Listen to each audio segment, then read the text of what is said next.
नमस्कार। हाँ। वो एक जानी पहचानी सी पकड़ महसूस होती है ना कई बार, हाँ मतलब किसी नए काम से पहले या बस यूं ही वो डर और वो शक कि मैं कर पाऊंगा या नहीं। बिल्कुल वो आवाज जो कहती है अगर फेल हो गया तो। ये बहुत कॉमन है हाँ। और इसीलिए आज हम स्टोइक दर्शन को देख रहे हैं अच्छा। कि कैसे ये पुरानी सोच इन भावनाओं से डील करने में मदद कर सकती है। हमारी बातचीत निर्भयता की ओर स्टोइक दर्शन से डर पर विजय नाम की एक लेख पर आधारित है। ओके। तो मकसद ये समझना है कि ये स्टोइक तरीके आज भी कैसे काम आ सकते हैं। सही है।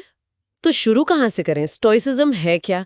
एकदम बेसिक। हाँ बताइए। ये एक प्राचीन ग्रीक और रोमन फिलॉसफी है। विचारक थे जैसे ज़ीनो, सेनेका, एपिक्टेटस। मार्कस ऑरेलियस भी। हाँ, मार्कस ऑरेलियस।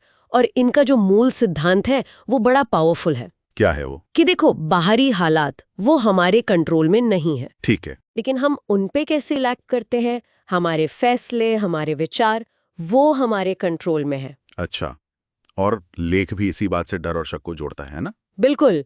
डर जुड़ा है भविष्य से कि पता नहीं क्या होगा, और शक? शक जुड़ा है अपनी काबिलियत पर भरोसे की कमी से। और स्टोइक कहते हैं कि इसका हल बाहर नहीं, अंदर है, अपनी सोच और सेल्फ कंट्रोल में।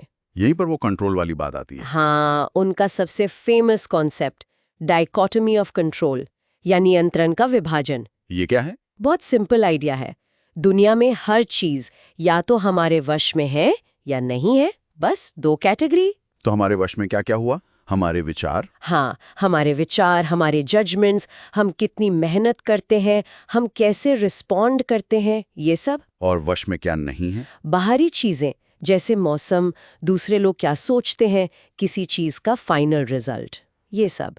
स्टोइक का लॉजिक है कि अगर हम अपनी एनर्जी सिर्फ उन चीजों पर लगाएं जो कंट्रोल में है, तो डर और चिंता कम हो जाते हैं। एग्जैक्टली, क्योंकि आप उन चीजों की चिंता छोड़ देते हैं जो वैसे भी आपके हाथ में नहीं है। लेकिन एक मिनट, जैसे परीक्षा का नतीजा मेरे कंट्रोल में नहीं, पर तैयारी तो है। बिल्कुल सही सवाल है। और तैयारी तो नतीजे पर असर डालती है ना? हाँ बिल्कुल। स्टोइक ये नहीं कहते कि बाहरी चीजों को इग्नोर कर दो, वो कहते हैं कि आपका फोकस आपकी कोशिश पर होना चाहिए। अच्छा। नतीजे पर नहीं। अपना बेस्ट दो और फिर जो भी नतीजा आए उसे स्वीकार करो। मतलब मैंने अपना बेस्ट किया, ये सोच ज्यादा जरूरी है। हाँ, यहीं पर आपका कंट्रोल खत्म होता है, इससे चिंता कम होती है। समझ गया। अच्छा, लेख में एक और तकनीक थी, नेगेटिव विजुअलाइजेशन। ये सुनने में थोड़ा अजीब है। हाँ, नकारात्मक कल्पना। हाँ। लगता है कि नेगेटिव क्यों सोचना? वही तो, इससे तो और डर लगेगा। नहीं, इसका मकसद डरना नहीं है, ये एक तरह की मेंटल तैयारी है। मेंटल तैयारी कैसे? आप जानबूझकर सोचते हो कि सबसे बुरा क्या हो सकता है। मान लो नौकरी चली गई या कोई प्रेजेंटेशन खराब हो गई। ठीक है, सोच लिया। फिर आप सोचते हो अगर ऐसा हुआ भी तो क्या मैं इसे संभाल पाऊंगा? क्या ये दुनिया का अंत है? ज्यादातर जवाब होता है नहीं, मुश्किल होगा पर मैं निपट लूंगा। अच्छा, तो ये उस अनजाने डर को कम करता है। हाँ, ये उस डर की हवा निकाल देता है। आपको पता होता है कि वर्स्ट केस सिनेरियो भी मैनेजेबल है। ये इंटरेस्टिंग है, डर का सामना करके उसे कम करना। बिल्कुल। और एक और पॉइंट था लेख में, वर्तमान पर फोकस। हाँ, एपिक्टेटस का वो सवाल। क्या ये मेरे नियंत्रण में है? ये आपको अभी इसी पल में वापस लाता है। क्योंकि डर तो अक्सर भविष्य की कहानियों में होता है। सही कहा।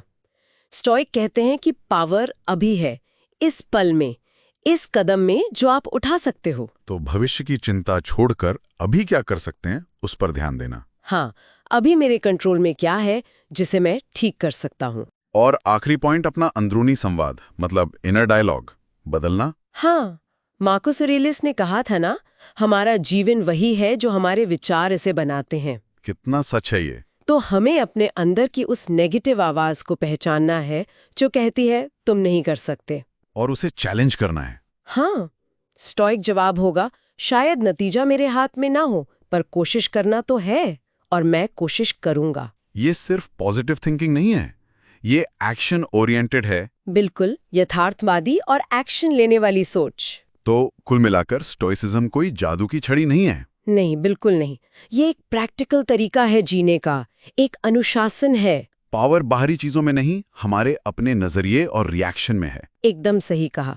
ये सिद्धांत प्रैक्टिस से मजबूत होते हैं। तो क्या है मुख्य बातें जो याद रखनी है?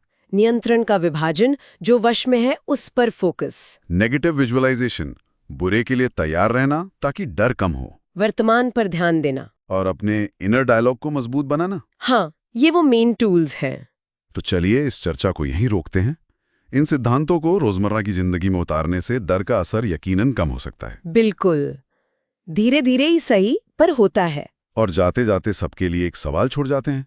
आज इनमें से किसी एक स्टोइक टूल का इस्तेमाल करके शायद वो नियंत्रण का विभाजन ही सही, कौन से एक डर या शक पर काम करना शुरू किया जा सकता है? सोचिएगा जरूर।